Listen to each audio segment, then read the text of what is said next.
જો તમારે સફળ થવું છે તો ગોલ્સ ઉપર નહીં, સિસ્ટમ ઉપર ધ્યાન આપો.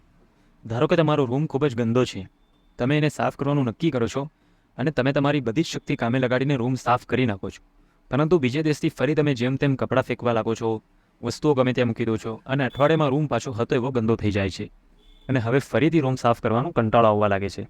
એની પાછળનું કારણ છે તમે ફક્ત ગોલ ઉપર ધ્યાન આપ્યું, સિસ્ટમ ઉપર નહીં.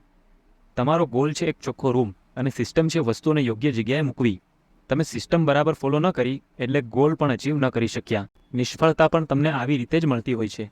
પરીક્ષામાં નાપાસ થવા કોઈ નથી માંગતું, પરંતુ તમે જે સિસ્ટમ ફોલો કરો છો એને લીધે નાપાસ થઈ જાઓ છો.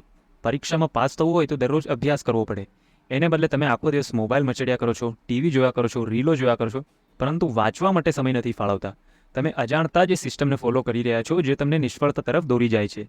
જો તમે સફળ થવા માંગો છો તો એ સિસ્ટમ ઉપર ધ્યાન આપો જે તમને તમારા ગોલ સુધી લઈ જશે.